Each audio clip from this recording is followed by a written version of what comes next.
Welcome back to Rescuers. Every day, families are mourning the loss of fathers, brothers, and sons. Yet the violence still rages on. Why? Well, that's a tough question.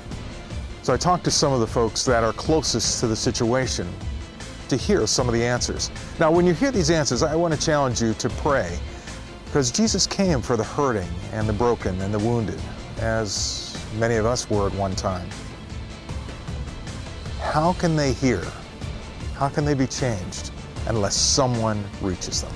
I don't think you can really pinpoint one specific factor. I think it's a collection of factors. Based on my involvement with the National Center for Juvenile Justice, I know that truancy is the single greatest predictor of future involvement with the juvenile justice system, particularly the delinquency system. So the fact that many kids within the African American community are not graduating from high school, in fact, their chances of ending up in the juvenile court system, being arrested and convicted of a crime, are 3 times greater than their chances of graduating from high school. That's certainly a contributing factor, because without a high school diploma, and often without further either vocational or educational training, it's very difficult to get a meaningful job that pays you more than minimum wage. Greg Green is a pastor and works in the probation system. He grew up in Harlem, New York. Now, he's seen it all. I've known him for 20 years, and he's always fought to bring freedom to young men. He's willing to give his time, finances, and energy to offer each one hope and to keep them from a disastrous future. I asked Greg how education factors in. Well, education plays a significant part. I think that it was proven several years ago with the Pittsburgh School District that the average grade for a senior was a D average. You're kidding, a D average? A D average. And also, when you look at that factor, you have to also factor in the high suspension rate among African Americans, tremendous disparity in gap with the standardized test. So these are contributing factors to why those grades are as they are. And I think that when you look at the big picture, education certainly is a significant piece to the puzzle. Judge Rangos has a heart of compassion for the families and sees the struggle they go through as part of the battle. A single mother, for the most part, who's overwhelmed with her responsibilities, often who doesn't have the financial wherewithal because many of the fathers aren't supporting their children. And often that mother is also not highly educated, and so her employment opportunities are limited if she can work out of the home with the small children that she has, the number of children that she has.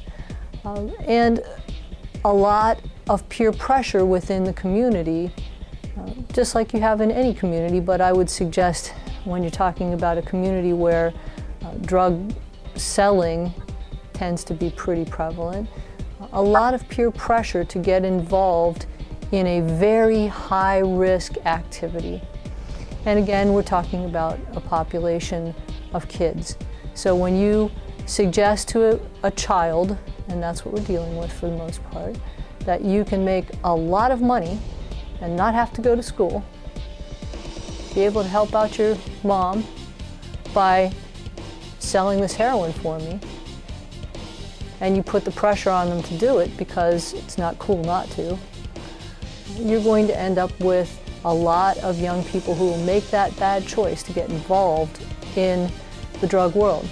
Once you're involved in that drug world, and this is something that I try so hard to tell these kids when I see them, once you're involved, it's very hard to get back out. And if you don't get back out, then you're at very high risk for either ending up incarcerated or ending up dead. You know, a white kid wants some money. They go try to get a job at McDonald's or something. You know, and I hope that's not a racist statement, but they try to do that. What's the deal with the African American community? Is why doesn't that happen? Well, I think if you look at the unemployment rates nationally and even look at it locally, you'll see that it's tremendously high among African Americans. The conditions with many It's such that a job at McDonald's, they feel is not going to afford them the opportunity to make ends meet, so to speak. So you get out there, you sell drugs, you're pulling down $500–600 a day, a few $1,000s a week. It can't compare to a minimum wage job. Exactly. So there you have it. Are we dealing more than with a mentality that says, listen, I want, even though I can't afford it, I want it, and I'm going to get it whatever way I can? Well, I think in large part, but again, you have to keep in mind the American dream. Everything points to materialism as a sign of one's success. So you take young people who grow up in either impoverished or semi-impoverished conditions, but they look at the television, they look at other people, and they want what they have. And unfortunately, many of them haven't learned how to delay gratification, that you work hard, you save your money, and then you can legally obtain many of the things that you want. Okay, before you call or write me, I know that there are many great young men and women in the African American community that are taking minimum wage jobs in order to help prepare for school. And I also know that there are white kids that are out there taking a shortcut and trying to sell drugs.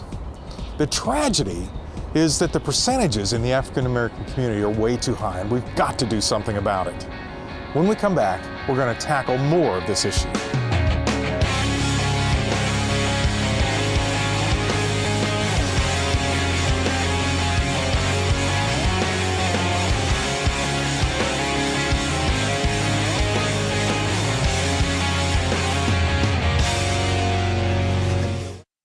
Welcome back to Rescuers, and today we're dealing with violence in our cities. 47% of the murder victims in this nation come from 12% of the population. Some would go as far as to say a genocide is taking place in this country. Young African American men are being murdered on a daily basis.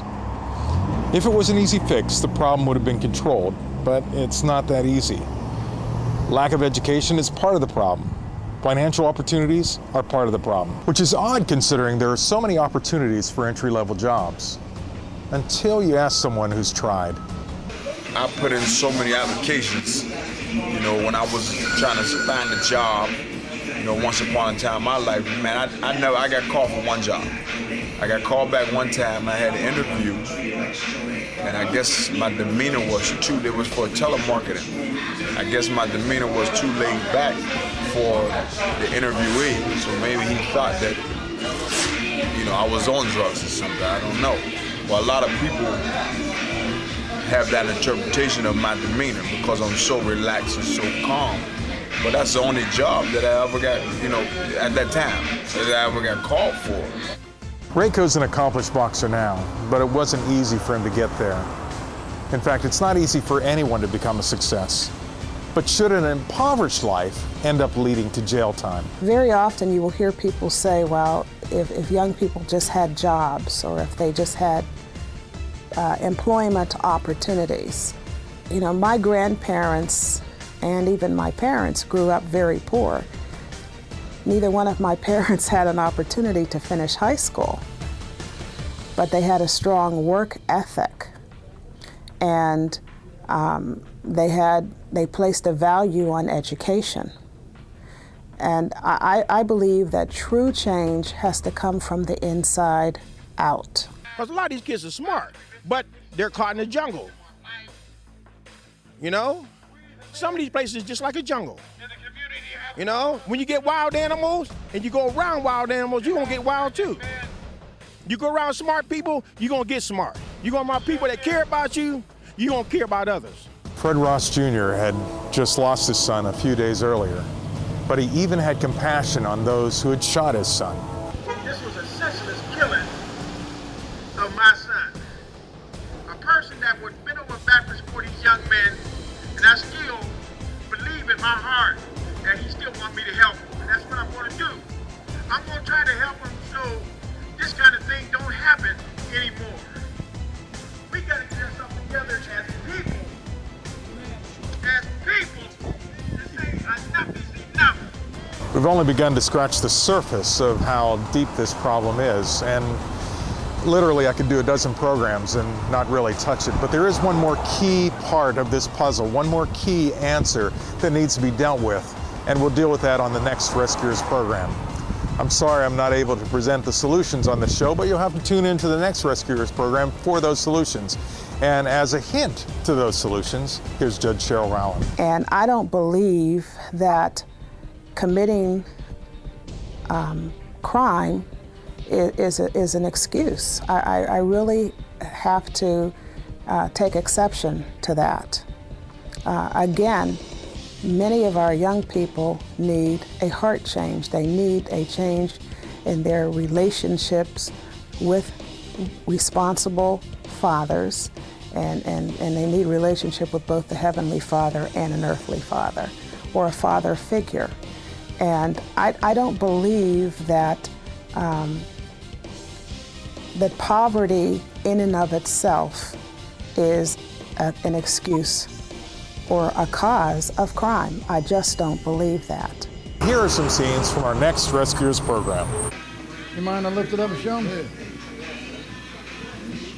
Yeah. Right here.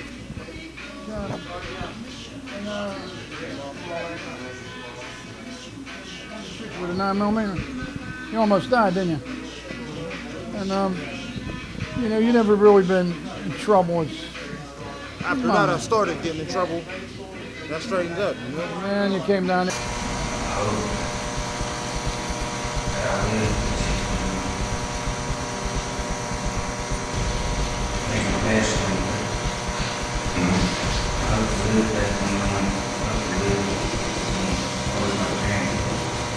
What role does fathering or the lack of fathering play? Huge. That's the reason why I'm calling on men. I'm saying men, we've been non-existent in the family structure. Men have to be part of the family structure. Hey, thanks for tuning in to Rescuers. I know there's a lot of other places you could be watching television right now, but if you'd like to contact me, go to rescuers@ctvn.org or go to our website at www.ctvn.org. Thanks, and we'll see you next time on Rescuers. Cornerstone Television wishes to thank all our faithful viewers whose consistent prayers and financial support have made this program possible.